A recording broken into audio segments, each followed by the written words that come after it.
हाँ जी, आज का जो हमारा टॉपिक है वो आपका है कॉमन साइज स्टेटमेंट। इससे पहले हमने जो वीडियो बनाई उसमें क्या था आपका कंपैरेटिव स्टेटमेंट था, है ना? कंपैरेटिव और कॉमन साइज दोनों ही आपके क्या है एनालिसिस हैं। किसको एनालाइज करने के लिए? फाइनेंशियल स्टेटमेंट्स को एनालाइज करने के आपके तरीके हैं, जिसमें आपके 4 टूल्स आते हैं एनालाइज करने के। कंपैरेटिव स्टेटमेंट, ये जो हम पढ़ने लगे हैं आपका कॉमन साइज स्टेटमेंट। इनके अलावा आपका आता है कैश फ्लो स्टेटमेंट और आपका रेशियो एनालिसिस। इसमें से हमने अभी दूसरा आज हम पढ़ने जा रहे हैं, कौन सा आपका कॉमन साइज स्टेटमेंट। अब कॉमन साइज स्टेटमेंट आपका बेसिकली होता क्या है?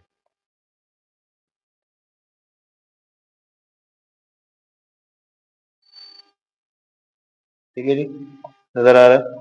कॉमन साइज स्टेटमेंट बेसिकली आपका ये भी एनालिसिस है, जिसमें हम एनालाइज करके इंटरप्रेट करते हैं कि हमारी जो फाइनेंशियल स्टेटमेंट है वो आपकी उनका क्या स्टेटस है, कैसी है, उनको एनालाइज करते हैं कि सही चल रहा है काम हमारा, अच्छा है, बुरा है, प्रॉफिट।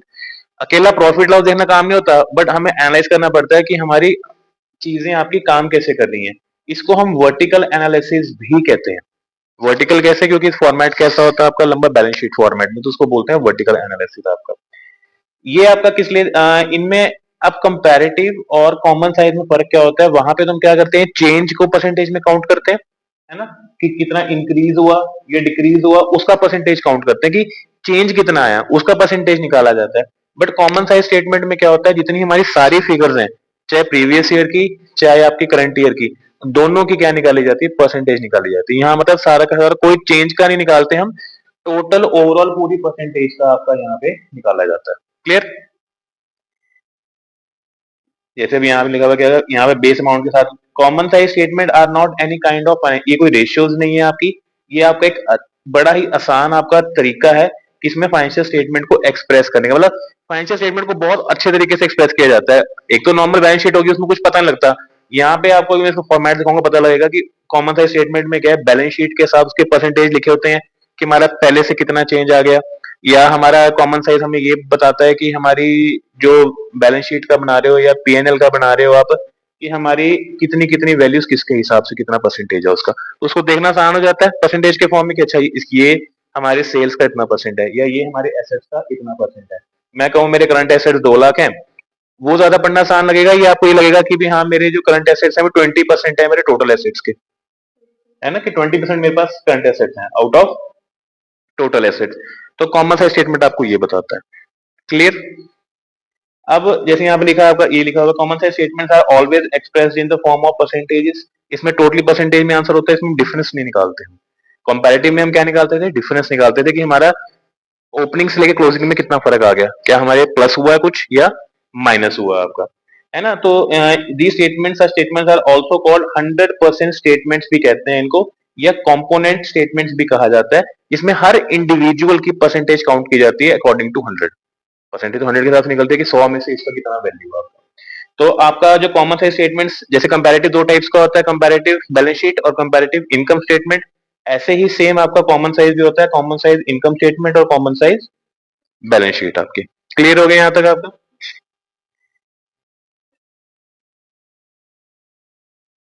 इसके बाद पहले हम आज अभी करेंगे आपका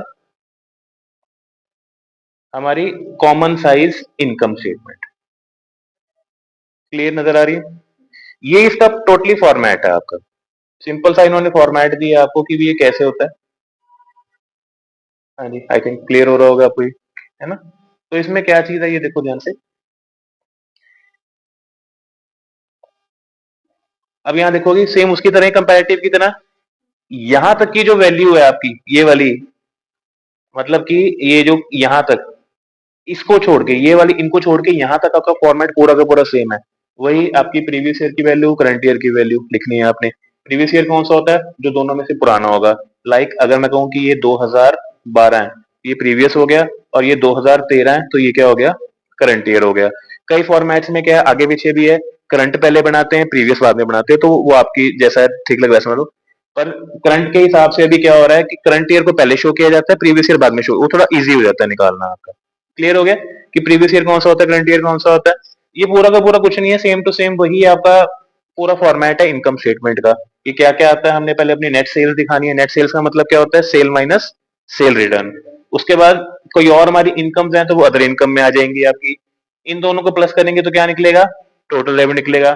फिर आ गया आपका एक्सपेंसेस। एक्सपेंसेस में क्या क्या आता है, कॉस्ट ऑफ मटेरियल कंज्यूम, मतलब हमने कितना मटेरियल पे खर्चा किया, उसको मैं ना कंज्यूम किया, कितने हमने परचेजेस की, कितना हमारा स्टॉक में चेंज आया। इसमें ये कैसे निकलता है आपका, मैंने पहले भी बताया था, क्लोजिंग माइनस ओपनिंग, मतलब closing stock minus opening stock.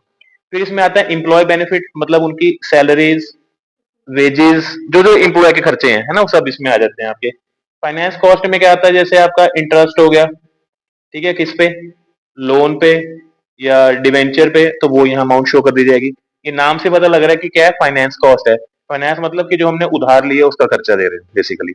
फिर डेप्रिसिएशन वगैरह, ये अमोर्टाइजेशन। अमोर्टाइजेशन क्या होता है, गुडविल की वैल्यू कम हो जाना आपकी, या मतलब आपकी decrease in the value of intangible asset. जो इंटेंजिबल एसेट्स की वैल्यू डिक्रीज होती है उसको डेप्रिशिएट नहीं कहते, उसको क्या कहते हैं, अमोर्टाइजेशन कहते हैं। तो वो यहाँ आ जाएगी। इन अगर जो आपके एक्सपेंसिव इसमें इनमें इनमें नहीं आए, वो फिर कहाँ चले जाएंगे, अदर एक्सपेंसेस के कॉलम में। क्लियर यहाँ तक। इसके बाद हम अगर इन सबका टोटल करेंगे ये, तो वो हमारा क्या निकल जाएगा, टोटल एक्सपेंस, वो हम यहाँ पे शो कर देंगे। अगला हमारा काम क्या, प्रॉफिट निकालना। प्रॉफिट कैसे निकलता है, ये जो आपने टोटल रेवेन्यू है दिस माइनस टोटल एक्सपेंस, ये आपका क्या आ जाएगा, प्रॉफिट बिफोर टैक्स, दोनों ईयर्स का, ओपनिंग का भी और क्लोजिंग का भी, या प्रीवियस ईयर का, करंट, कुछ भी कह सकते हैं उसको आप। यहाँ तक क्लियर हो गया। इसके बाद हम क्या करते हैं, वही जो परसेंटेज दी होगी टैक्स की, या टैक्स निकाल के दिया होगा, उसको माइनस कर देंगे यहाँ पे, ये यहाँ पे वैल्यूज उसके माइनस हो जाएंगी, और लास्ट में यहाँ क्या बचेगा आपके पास, प्रॉफिट आफ्टर टैक्स। अगर मान लो परसेंटेज नहीं दिया या टैक्स नहीं दिया होगा, तो हम फिर क्वेश्चन को यहाँ खत्म कर देंगे, प्रॉफिट बिफोर टैक्स पे। हम उसको अपनी मर्जी से प्रॉफिट आफ्टर टैक्स नहीं लिख सकते, क्योंकि टैक्स हमें पता ही नहीं क्वेश्चन में, तो वहां छोड़ देंगे उसको आपका। क्लियर है यहाँ तक आपका। अब ये यहाँ तक तो फॉर्मेट सेम था, ये यहां तक आप देखोगे तो ये फॉर्मेट आपका पूरा क्या पूरा सेम है, यहां तक कुछ चेंज नहीं है। कंपैरेटिव और कॉमन में फर्क कहाँ आया, इन दोनों में, ये चीजों में। वहां पे हम क्या करते थे, डिफरेंस निकालते थे, इसको हम क्या बोलते थे, एब्सोल्यूट चेंज। और क्या करते थे, चेंज की परसेंटेज निकालते थे, कैसे, कि जो यहाँ पे चेंज आया upon the value of previous year into 100, वहां पे ये फॉर्मूला था। बट यहाँ पे क्या हो गया, अब यहाँ पे हम कोई चेंज नहीं निकाल रहे, जो जो आपकी ये वैल्यूज हैं, ये कोई भी वैल्यू है, इन सबका अलग अलग क्या निकाल रहे हैं, परसेंटेज। अब निकालना कैसे परसेंटेज, वहां तो प्रीवियस ईयर से निकालते थे, यहाँ कैसे निकालेंगे, ये देखो ध्यान से, मैंने ऊपर लिखा हुआ है परसेंटेज फ्रॉम, या परसेंटेज ऑफ नेट सेल्स। मतलब हमने जो भी आइटम्स हैं, ये वाली, ये वाली, ये वाली, ये वाली, कोई भी आइटम है, हमने उसको किससे डिवाइड करना है, नेट सेल से। अब नेट सेल कौन सी, अगर मान लो प्रीवियस ईयर की निकाल रहे हो, तो नेट सेल किसकी लोगे, प्रीवियस ईयर की, करंट ईयर की, ऑब्वियसली प्रीवियस ईयर की लेंगे ना। तो यहाँ पे ये समझदारी मत दिखाना कि भी अपने हम परसेंटेज निकाल रहे हैं प्रीवियस ईयर की, और आप नेट सेल्स ले रहे हो करंट ईयर की। प्रीवियस ईयर की जो वैल्यू है वो आपकी, PR means previous year net sales, उनसे डिवाइड होंगे। एंड जो आपका ये करंट ईयर वाली होंगी, वो जो आपकी सीआर मींस करंट ईयर की नेट सेल से क्या होंगी, डिवाइड होंगी, और इनटू 100। क्लियर, कोई डाउट इसमें है, कोई मुश्किल इसमें कोई। तो और दूसरी चीज, जैसे हम यहाँ पे ये हम क्या करते हैं, revenue from operations plus other income से हमारा क्या निकलता है, टोटल रेवेन्यू निकलता है। अब बच्चे क्या करते हैं, कई बार यहाँ पे परसेंटेज को टोटल कर देते हैं, परसेंटेज कभी भी टोटल नहीं होगा। मान लो आपकी यहाँ जो भी वैल्यू आई है, उसको हम किससे डिवाइड करेंगे, नेट सेल से, इंटू 100। चाहे यहाँ चाहे इधर है, इधर है, इधर है, कहीं भी कोई भी आपकी जो आइटम है, वो डिवाइड किससे होगी, नेट सेल से। Each and every item will be divided by the net cell of that year, मतलब जिसका निकाल रहे हो उसी की नेट सेल से डिवाइड होगा। बार बार रिपीट कर रहा हूं कि जिस ईयर का आप निकाल रहे हो, मान लो 2012 का परसेंटेज निकालो, 2012 की नेट सेल से ही वो आपका डिवाइड होगा। अगर आप 2013 का परसेंटेज निकाल रहे हो, 2013 की नेट सेल से डिवाइड होगा। क्लियर है, आई थिंक इसमें कोई डाउट नहीं होगा।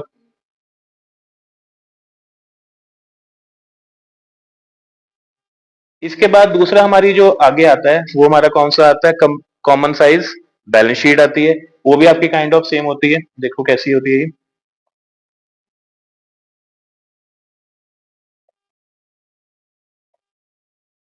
हाँ जी, क्लियर हो रही। अगर आप ध्यान से देखोगे तो ये भी सेम है पूरी की पूरी, जैसे वो था आपका। यहां तक जो आपकी वैल्यूज हैं, ये वाली, यहाँ ये या लाइन मार रहा हूँ, ये लाइन से पहले पहले जो आइटम्स टोटली सेम है। बैलेंस शीट वही, equity, liability, share holder fund, फिर शेयर कैपिटल, उसमें रिजर्व, नॉन करंट लाइबिलिटी में जो आपकी लॉन्ग टर्म लाइबिलिटीज होंगी वो आ जाएंगी। करंट लाइबिलिटीज में आपकी करंट लाइबिलिटी मतलब short term liabilities, provision, tax, जो भी सब आ जाएगा आपका, है ना। और दूसरा आता है एसेट्स का। एसेट्स में दो दो आपके कॉलम होते हैं, एक नॉन करंट और एक करंट। नॉन करंट क्या होते हैं? Long term. लॉन्ग टर्म के अंदर आपके टेंजिबल चीजें अलग आ जाएंगी, इंटेंजिबल अलग आ जाएगा, इन्वेस्टमेंट अलग आ जाएगी, किसी ने आपने किसी को एडवांस दिया होगा, लोन दिया होगा, वो यहाँ आ जाएगा आपका। और करंट एसेट्स आपके जितने भी हैं, investment, inventory means stock, trade receive मतलब डेटर वगैरह, कैश, शॉर्ट टर्म लोन, किसी को आपने छोटा मोटा लोन दिया छोटे टाइम के लिए, उसको बोलते हैं शॉर्ट टर्म लोन। और जो इनमें नहीं आते वो कहाँ जाएंगे? आपके अदर करंट एसेट्स में। तो यहाँ तक तो कोई फॉर्मेट में कोई दिक्कत नहीं है, और इसका format as it is question में गिवन होता है। मैं क्वेश्चन भी दिखा देता हूँ कैसा होता है आपको उसमें। ठीक है, एज इट इज फॉर्मेट पूरा का पूरा वही है। वैल्यूज ऑफ आपकी ये previous year, values of current year, ये तो एज इट इज क्वेश्चन जैसा वैसे ही उतारना होता है। इसमें तो कोई इनकम स्टेटमेंट में तो फिर भी होता है कि आपको उसमें उल्टा पुल्टा करके दे देते हैं, आरएफओ मतलब रेवेन्यू फ्रॉम ऑपरेशन ऊपर दे दिया, नीचे दे दिया, परसेंटेज में दे दिया। यहाँ पे ऐसा कुछ नहीं होता।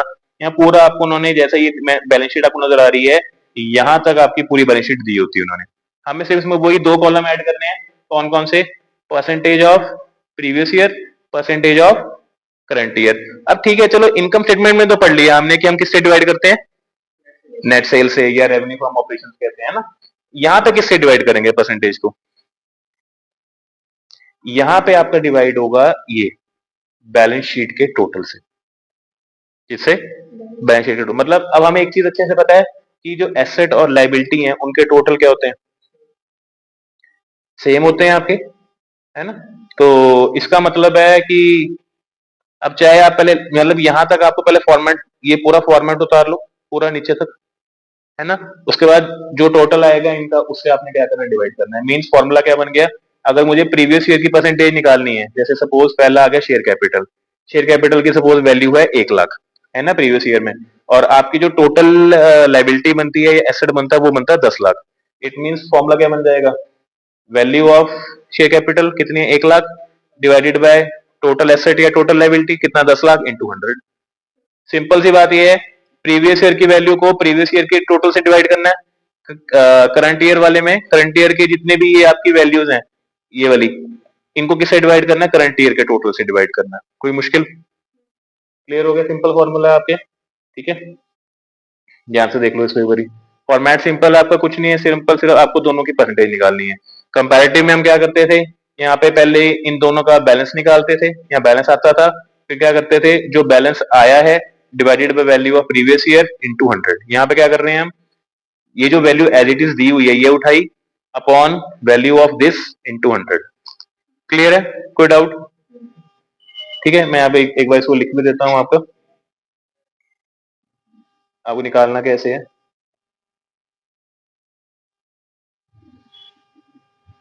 वैल्यू ऑफ एसेट या लाइबिलिटी, जिसका भी आप निकाल रहे हो, है ना, वो आ जाएंगी डिवाइडेड बाय बैलेंस शीट का टोटल, या हम कह सकते हैं टोटल ऑफ एसेट या टोटल ऑफ लाइबिलिटीज इनटू 100। ठीक है, अगर आपने प्रीवियस ईयर की ली है तो यहाँ प्रीवियस ईयर की वैल्यू आएगी, और नीचे बैलेंस शीट भी किसकी यूज होगा? टोटल किसका यूज होगा? प्रीवियस का। अगर करंट ईयर का यूज कर रहे हो तो करंट ईयर की वैल्यू अपॉन नीचे टोटल किसका आएगा? करंट ईयर का। सिंपल है, कोई इसमें कोई ऐसा वो है नहीं, है ना। यहाँ तक क्लियर हो गया अच्छे से? हाँ जी, नेक्स्ट देखो आगे भी क्वेश्चन आपको इलस्ट्रेशन दिख रही है। अब ये आपकी है कॉमन साइज बैलेंस शीट। अब यहाँ पे कॉमन साइज बैलेंस शीट बनानी है हमें। अभी क्वेश्चन आपको दोनों तरीके से सॉल्व किया जा सकता है, कॉमन साइज बैलेंस शीट में भी और कंपैरेटिव में भी। कंपैरेटिव में फिर मैं रिपीट कर रहा हूँ एक बार दोबारा, वहाँ पे क्या होता है? फॉर्मेट में यहाँ तक सेम है सारा कुछ, चेंज किस में है? इन दोनों में। वहाँ पे आपका चेंज का परसेंटेज निकाला जाता है, ठीक है, और यहाँ पे किसका परसेंटेज निकालते हैं?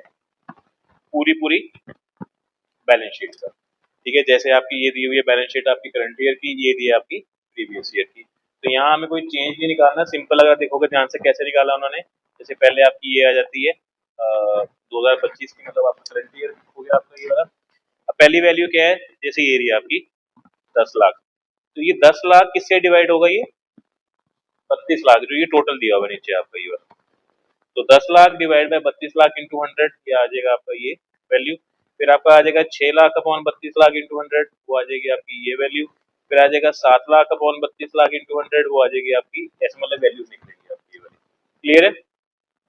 ऐसे ये 8 अपॉन 32 इंटू 100, फिर आपका आ जाएगा ये 1 लाख अपॉन 32 लाख इंटू 100, ऐसे आपकी ये वैल्यूज निकलेंगी। क्लियर है, कोई डाउट? ऐसे नीचे यहाँ पे जब निकालेंगे तो ये 20/32, 8 लाख/32, 4 लाख/32। क्लियर, कोई डाउट? हाँ जी, क्लियर है।